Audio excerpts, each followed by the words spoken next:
Need to Succeed, the podcast. This will help you get everything that you want. This will powerlift your life, give you unshakable confidence to achieve your biggest goals and wildest dreams. It's going to help you to create a life that you love and build relationships that you adore. Why am I so confident that I can give you that? This is my job. I'm a mindset and confidence coach. This is what I do for a living. I've never given these life hacks away on a podcast for free before, but that's about to change right now. So put your seatbelts on and buckle up and get ready to enjoy the ride of your lifetime. People call me the mother of motivation, the confidence queen, the person that you go to for positivity. This podcast will motivate and empower you to run at your life, and the fastest way you can do that is to use these techniques, the same ones that I've used in my own life and the ones that I use and encourage for my clients. The only question that is left to ask you is, are you ready? Let's do this. Everybody on Mixcloud, we're going to record another podcast now, so welcome along. Another behind the scenes insight, but this time we've done our faffing beforehand. We have, yeah. We didn't think you needed to see the faffing. We're fully faffed out. So we're going to do step 4, powerful personality. Ooh. And then 3, 2, 1. Hello and welcome to Everything You Need to Succeed, the podcast. We are back again and we are on step 4. I can't believe it's step 4 already. I feel like it can't be more than 3 steps, but we have had quite a lot of episodes that were non-step episodes. But this is the 4th actual step. What is step 4? Step 4 is called powerful personality. It's really important that you develop a powerful personality. I would say that both of us probably have that one ticked off. But how would you define a powerful personality? Great question. So a powerful personality is the kind of personality that is a healthy one. So you can have a healthy personality or an unhealthy personality, one where you're always complaining. And we spoke about this in step 3, actually being grateful. But how you can tell if you've got a powerful personality is basically around the people around you. You can either be somebody that people are attracted to. They want to be close to you. They want to be around you. They're inviting you to parties. They lean in when you're around like a radiator. They get snuggled up to you. Or you could have an unhealthy personality where you are kind of like one of those people that suck the life out of the room. You're a drain. So there's the idea of you're either a radiator or a drain. Yeah, and there's a lot of people like that, and there's a lot of very negative people that the first thing that you think, oh, I want to talk to this person, but I know that the first thing they're going to do is whinge, and they're going to be complaining about something. There's always a drama. There's always something they're not happy about, and they just offload all their problems and their stress on you, and you just think, oh, it's not the sort of person I want in my kitchen at a party. I absolutely find it difficult to go to parties or events or gatherings just because of the work that I do. People know that I'm like, I don't call myself a life coach, but people sometimes say I'm a life coach, a mentor, whatever. So you're always on duty. People are like, oh, there's Iffy. Let's get some free advice here. Like people will come up to me, and because I'm such an empath and I chose this job because I love it, people come up to me and be like, I'm having some real problems with my cousin and we've just had a big argument and I'm not sure the best way to, and I'm like, okay, here we go. But you feel like you've got a duty of care. So you're always on duty. It must be really tough. Yeah, well, it is actually. And I said this to Terence, my other half, because people know as well, they respect your time, but it's not even them. It's the issue's me. I struggle a lot with boundaries. It's just one of my biggest challenges because I believe I've been given this gift to help people become the very best. It's like a doctor. If you're on holiday and you're on an airplane and they say, is there a doctor on the plane? Someone's choking.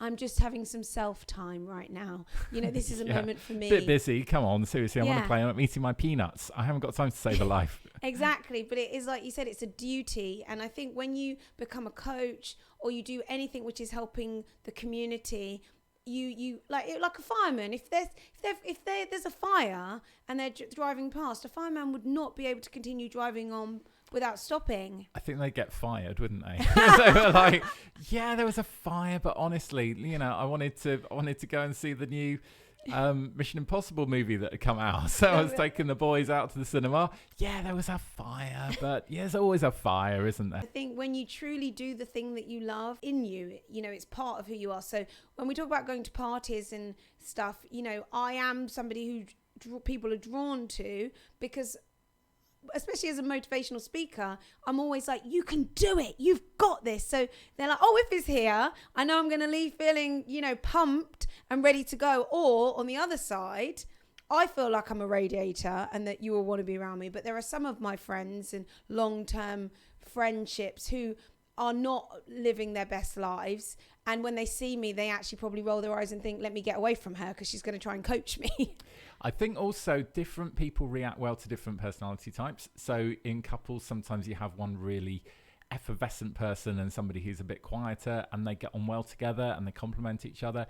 And maybe some people are really attracted to people that are bubbly and enthusiastic, and I find that there's some people that don't want my particular brand of entertainment all the time and maybe don't want to be spending time with me. But that's okay. I think it's all right to just surround yourself with people that you get on with and not try and be friends with absolutely everybody that you come into contact with. Yeah, I think that's true as well. And it's about being able to, like I said, with the boundaries, is to have a radar. Like if I know that somebody is negative or got that ability to suck the life out of me in the room, I won't be anywhere near them. We were talking about fires, I get away from negative people, like run away from them like you're running out of a burning building, because if you're not able to run away from these people, they'll drag you in and you might get even the smoke, and the smoke can choke. Smoke can kill. Yeah, well, it can. It can. But do you feel like look after yourself, stay away from people that are a drain, or do you think, there's going to be some people listening to this podcast who are thinking, I think I might be a drain here. Might be the what drain. Can I do? Yeah, maybe I'm the problem.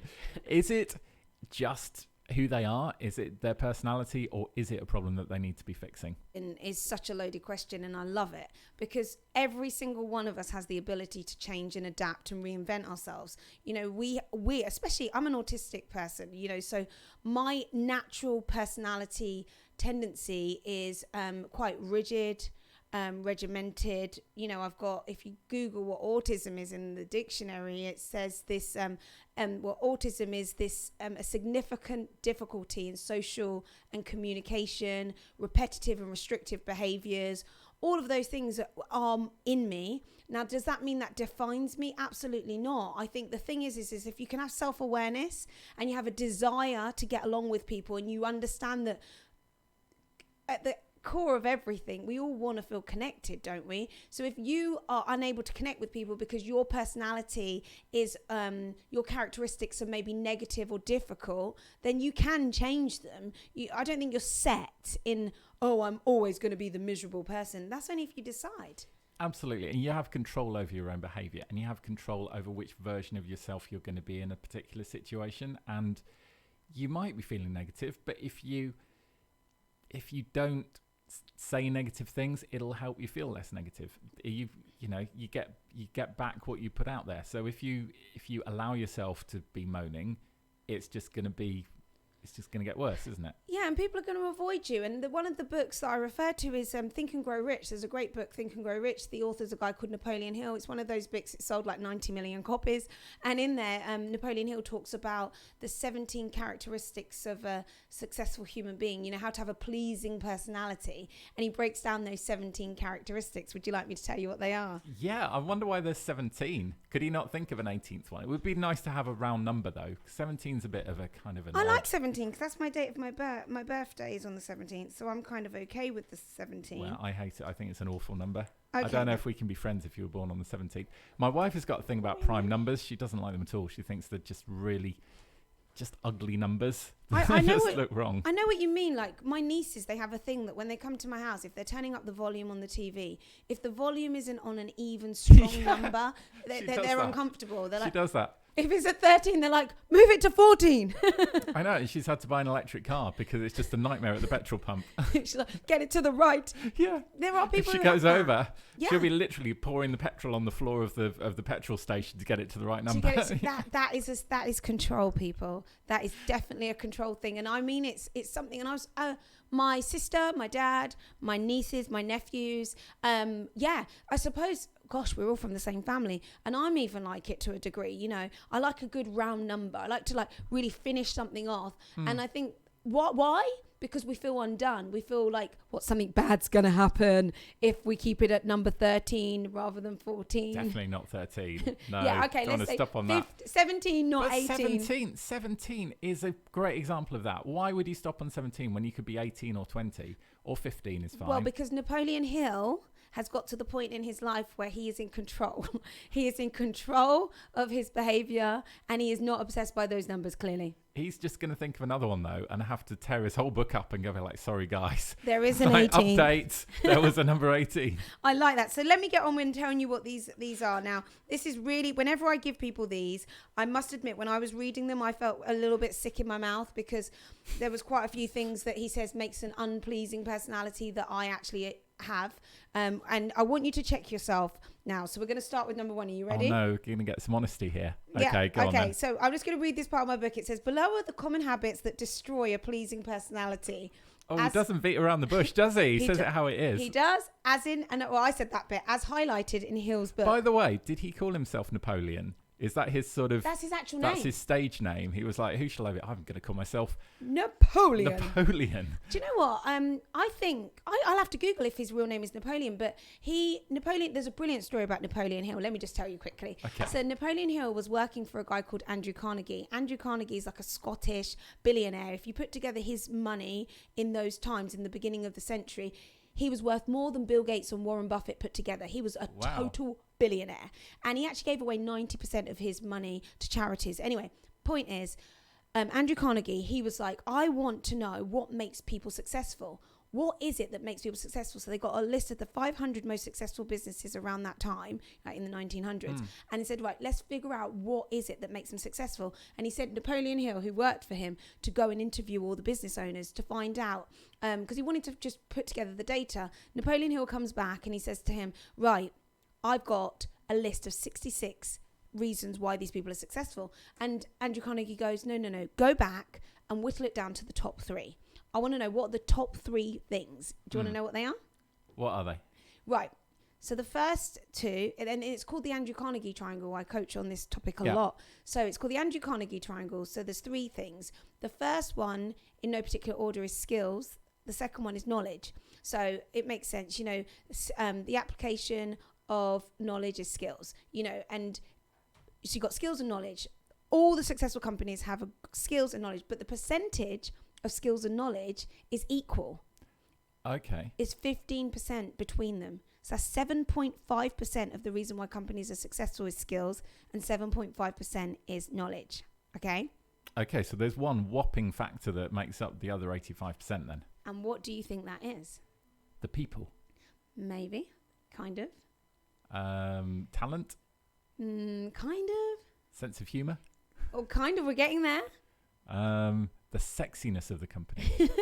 I'll tell you the answer. I don't know. No, when we do this, a lot of people say, oh, well, these things. The one thing that is the biggest characteristic in the reason why the company is successful, what makes these successful people, attitude. So like you said, the people, it's the attitude. Your attitude, so if you break down attitude, what is attitude? It's goal orientated, tenacity, determination, all of those adjectives that we see on these motivational videos. It's more than skills and knowledge. So kind of like the culture of the company then. Yeah. All the stuff that people spend a lot of time writing mission statements and values and culture and stuff, all of that stuff. I think what they found is that your attitude defines your success more than skills and knowledge. Skills and knowledge is important, but if you think about it, you are constantly having people who want to come and work here and want to be part of this radio station. Now, if they come and they've got a brilliant attitude, like myself, no skills and no knowledge, none. I don't know how to switch anything on, and I don't have any knowledge of being on, having my own show. But my attitude is like, I will work, I will be here on time, I'm determined, I'm excited, I'm adaptable. Yeah. Or I come in and go, hi, Chris. I've had 25 years working in the radio station. I am brilliant on the keys, on the knob things. And I don't even know what the words are. On the dials. I can see we've trained you well here. Yeah, yes. I'm doing so well. And also I've got lots of knowledge and lots of skills about radio. I know how many radio stations there are in the world. I know how many people you broadcast to. I can tell you everything about the radio. But my attitude stinks. Do you know, actually, a lot of people know everything there is to know about radio. They love radio. They're the biggest anorex ever, and they're the worst radio presenters. And to be a good radio presenter, sometimes being a geek doesn't help. and it's about being relatable and being a normal human being that can express themselves and articulate. And the people that spend a lot of time complaining on internet forums about radio presenters and think they know everything, they're the last people that you'd want to be spending time with, and they just hang around in their anorexia. Oh, it's very opinionated, but I'm with you. You know what I'm saying? It's the attitude. It's all about the attitude. You want to be around people. Like, I would definitely, if I was hiring for any company, yes, skills and knowledge is important, but if the people have got the right attitude, you can train skills and knowledge. It's attitudinal skills are so important. That's why when I go into organizations and they go, we just want them to be more skillful, we just want them to have more knowledge, I go, hold on a minute, and I show them this Andrew Carnegie triangle. I say, look, if you want to increase the profits within the organization, the bottom level profits, then what you have to do is we have to focus on the people, like you said, and we need to work on attitudinal training. We need to get those people in your organization to be able to develop the attitude where they can build these strong characteristics that are adaptable to change, that are likable, that are flexible, that don't moan and complain, and that are part of the mission. Then that will drive up revenue and it will drive down cost, and the fixed cost is the people. So if we look at the fixed cost, let's change their attitude. Let's get them to be excited about work, and you'll see your revenues drive up, and they're like, oh, okay then. And that's why this is so important. Number 4, personality, building a personality. And I love the idea of building. You're not born with this. Some people are effervescent and like you, comedic and, likable. But some people, you have to develop that and say, they go, oh, you're being fake. No, you're not being fake. There's a book by Michelle Obama. She says becoming. It's called Becoming. Becoming Michelle Obama. She didn't start off as the first lady. She became it through life experience. And the brilliant thing is that we all can do is we can all reinvent ourselves. We can all reinvent ourselves. But did Michelle Obama say that, okay, I've got this role, I've got this responsibility, I need to become a version of myself that makes the most of this opportunity? Is that what she's saying in her book? Well, in her book, she does talk about that, but what she talks about is like before she was the first lady and the things that she went through in her life. There's one part of the story that's so emotional. She talks about her dad and how her dad had, I think, motor neurons disease, or he lost all the ability to function. And she talked about how her and her brother, and how she used to play the piano, and how her mum used to be like really focused on her playing the piano, and it gave her structure and poise and skill. And she talked about like becoming, but then she talked about how becoming the first lady, you have to create and step into a role, don't you? Like if at any point, like the king, our king now, who Charles was before he was king is not who he is now that he's king. Like who you were before you were a parent is not who like we have to become and step into these characters, and we can do that every day. Yeah, and I think you're right that your character that you are now, it's going to change throughout your life, and you'll put on these different hats and these different costumes and these different roles as your life changes, and you get different jobs, or your home life changes or whatever, and it's about adapting and redefining who you are in that situation, I think. Yeah, and we're allowed to. So many people say, no, this is who I am. I'm always this person. And I say, yeah, but where you are now is a result of everything that you've done to get to this point. But where you want to be, you're going to have to change, because who you are can't give you what you want. You have to change. To get where you want to be, you have to become somebody different. It's impossible to be the fastest. For me, if I say I want to be the fastest woman in the world, 100-meter runner, I am not going to be able to be that as I am. I don't have the muscle. Well, we know about my sore leg. Like you might need to work on your groin strain getting out of the car first. I'm going to work on my stretching, because the thing is, if I want to win a world record, who I am now, this body is not going to get a world record, but I have to become, which means I have to train, and I have to be excited about it. So when people say, oh, this is just the way I am, I've always been somebody who's shy. I'm always someone who's lacking confidence. I've always been a loner. I've always been a geek. Well, no, you're defining yourself. You can change. You can say, do you know what? I am the laugh of the party. I am the kind of person that when I turn up at a party, everyone laughs. You can be who you want to be, and it's not fake. Yeah, and a lot of it is belief, because there's nothing that makes those people, particularly good at being the life and soul of the party. They're just the ones that feel like that's who they are, that's how they think of themselves. They're like, even the way I sound. When I first decided I was going to get into this like corporate training world, I was trained by some incredible people, and one of the guys said to me is, you have to pronounce your T's. and because I never used to pronounce my T's. Like this, how I sound now is a developed version of my voice. Do you now consciously think about pronouncing your T's all the time, or is it something that just happens naturally because you've taught yourself to do that and becomes a habit? Over the last 10 years, I've been working on my pronunciation and my communication skills, because he said to me, if you want to be able to train, all around the world, you have to sound universal. You have. And I was first of all thought, I don't think I like that. Why can't I just be who I am? And it took me a while to let my ego understand. In the middle of recording a podcast. Yeah. It's radio station. We're talking about powerful personality.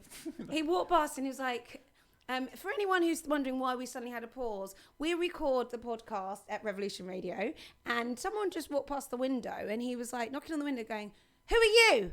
Who are you? Do you know who I am? Don't you know who I am? But I think we'll probably edit that bit out actually on that. But if people are watching live on the stream and wondering why we just stopped because there's some nutter outside on the street waving through the window.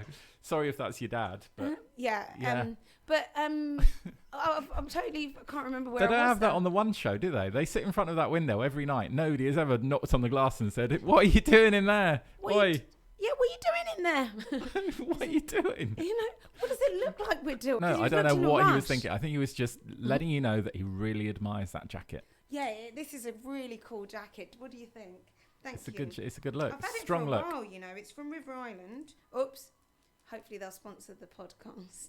Yeah. Oh, I'd love it if River Island That would be sponsored good. the You podcast. just get all the clothes. I should just wear Tell River them that Island. it's on the video. They might do that. Shall we try that? Yeah. Yeah, absolutely. We're on that. And also with my powerful personality, I should be able to just walk straight in there. Walk straight You'd be in. like, do you know what?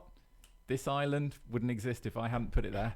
Yeah. I am the river. I am the river for the island. For the island. There we go. Drop the mic. Yeah, they'll mic probably mic drop.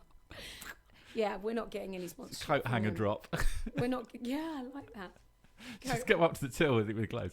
Coat hanger drop. They'll be like, can you pick that up? Excuse me, madam. Do you not know who I am? I'm the river. I'm river. I'm the Surname river Island. to your island. You'll get on the little picture behind the till of the. Oh, I'd love that. The model behind the till. She's No, I meant the picture behind the till of the shoplifters and people not to allow in the shop. Oh, I didn't realise. A little printout. These are the dodgy people. Do not let these people in the shop. What did that girl do? She dropped the hanger. She dropped the hanger. It's all over. What were we talking about? We were talking about a powerful person. We were talking about, what were we talking about? Before the man knocked on the window. Reinventing yourself. No, you were doing the numbered points. Oh, we haven't even got to them. You got to number 4. No, I didn't get to any. I haven't mentioned any. Oh, you were talking about the pyramid dude first.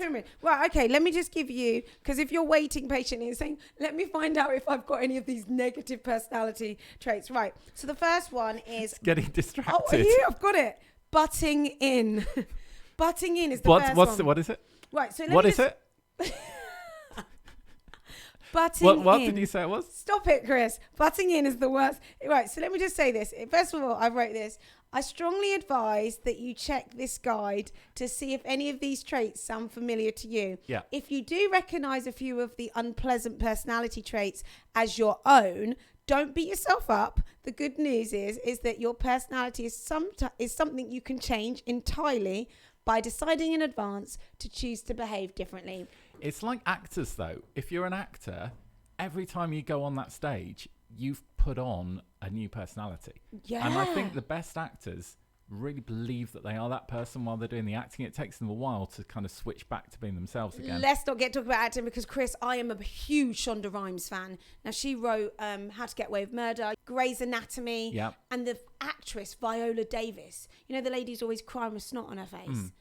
Oh my gosh, I'm a fan, huge fan. Like the kind of work they do before to get into the role, so they actually live it. And who was it who got really, really, really thin for that film?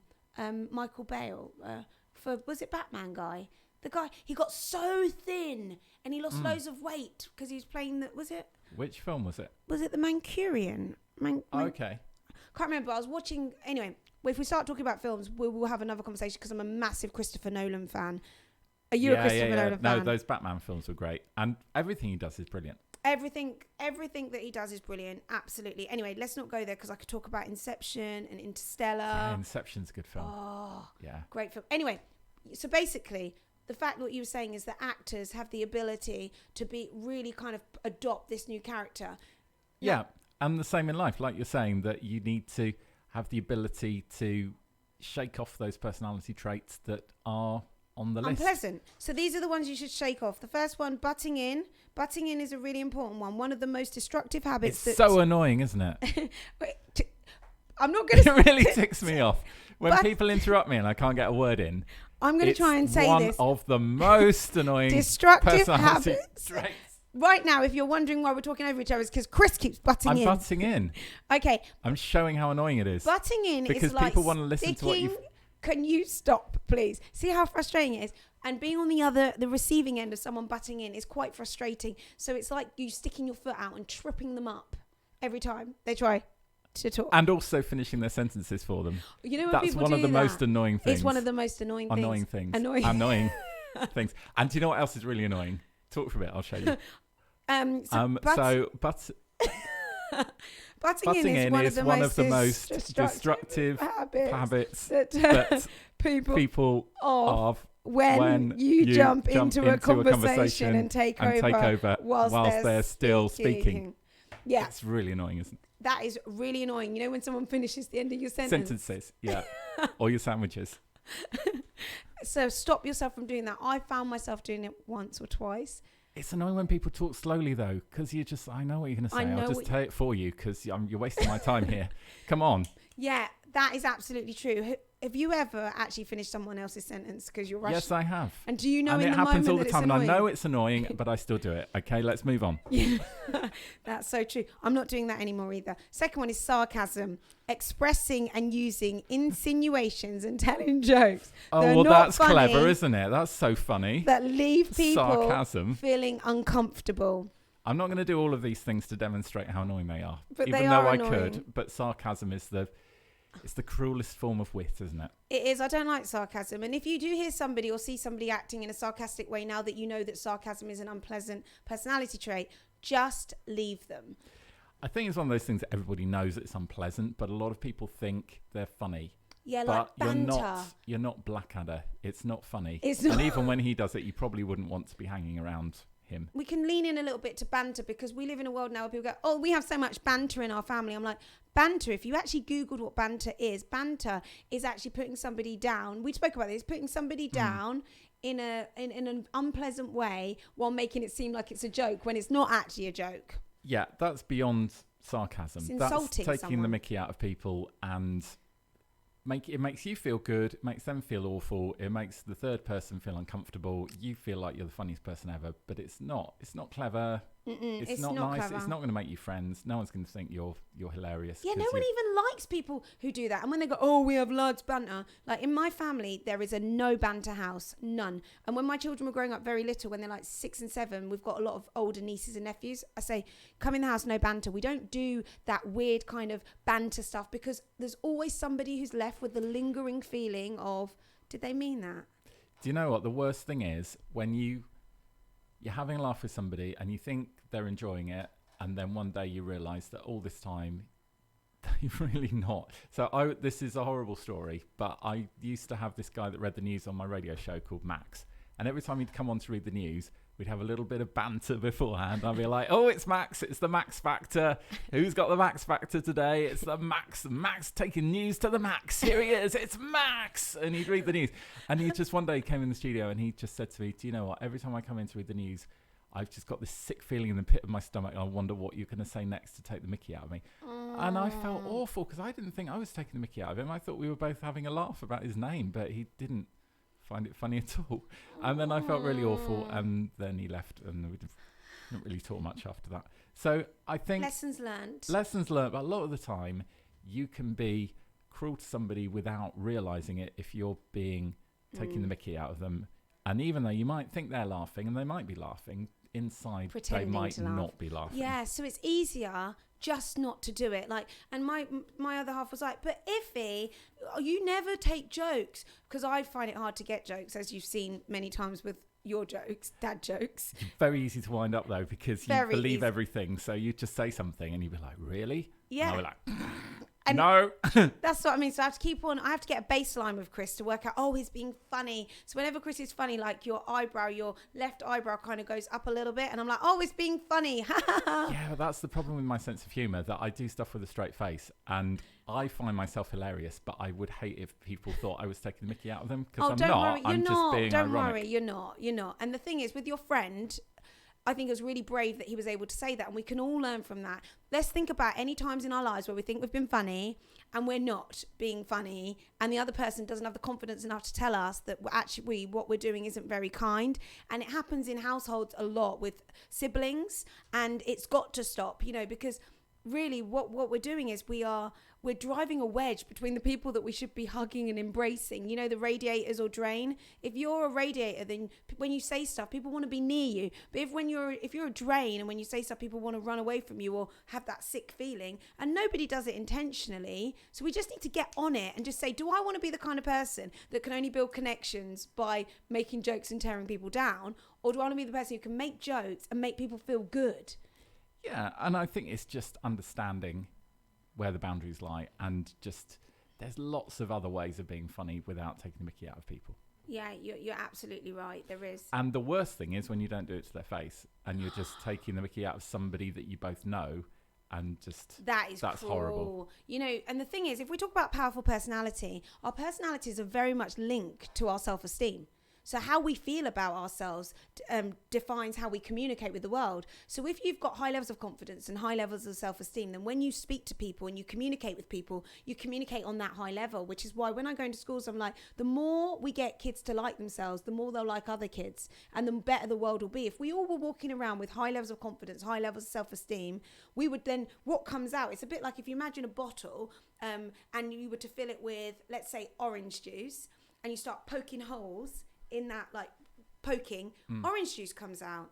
But if you fill a hole with baby poop and you start poking That's holes, what I was imagining, actually, when you were saying that. You said imagine orange juice. I was thinking, I'm going to imagine the stuff that comes out of my little one. Baby poop. Because that's a similar consistency. And then if you poke holes in it, poop comes out. Oh, yeah. So the point is we have to look at what's inside people will inevitably come out. So we have to make sure that inside of us is love, so that when someone pokes stuff at us, love comes out. Same with my little boy. What's inside him will inevitably come out. Both ends. And his latest thing is taking his pajamas and his nappy off in the middle of the night and then emptying what's inside him all over his bed. I'm like, just keep the nappy on. It's there for a reason. Whenever I look at people, I always can tell if someone's got high self-esteem or high levels of confidence by the words that come out of their mouth. If they're constant, and the thing is, there's two ways people do that. There's the one way where people just literally whatever comes out of their mouth is not kind, not nice. They're horrible, they're rubbish, putting people down. Or they're constantly picking at themselves like, I'm disgusting, I'm horrible, oh, I'm so stupid. So they both show low self-esteem. Both Whether you're picking holes in yourself or somebody else, same reason. About successful business people. If you think of Richard Branson or Oprah Winfrey or somebody, you can't imagine Richard Branson taking the piss out of Elon Musk and kind of picking holes in them and say, oh, his space rocket looks like a phallus. He wouldn't do that, would he? No. He'd rise above it in his little balloon. And he'd be his little balloon.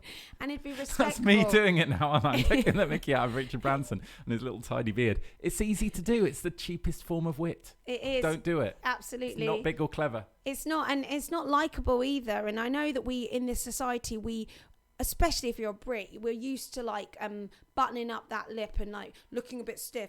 But actually, I think we're in a world now and in a day and age now where the people that I want to be around are the people who are more vulnerable and open and expressive and kind. And that's the way we have to move forward. So if you want to build a powerful personality, the most important thing is to do the work on the inside. And I saw this study ages ago. I think it was by McKinsey or IBM actually, and they got 66 different corporations in 33 different languages or whatever in industries. They asked them all this question: what is your fear for the future when hiring new people? What is the goal?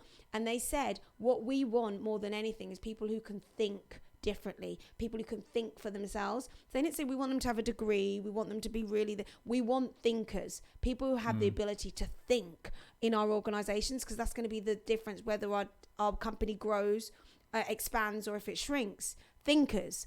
Now, thinkers are usually people who've done the work and they're able to sit with themselves and think about those big concepts rather than constantly poking at other people. You know, the people who poke. I always say, if you point the finger at someone, you're pointing 3 back at yourself. But it's quite hard to point 3 fingers at somebody else as well. Yeah, it is. It is.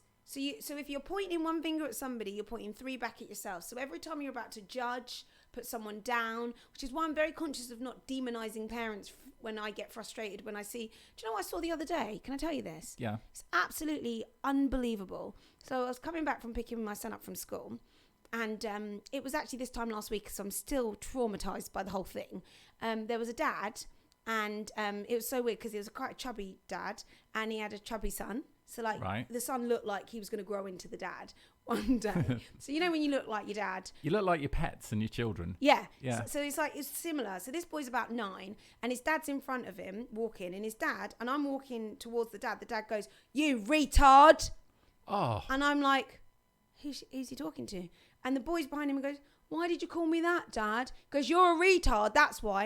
And the boy said, "But Dad, I didn't know that we were going to run over." He goes, "I've been waiting 20 minutes for you.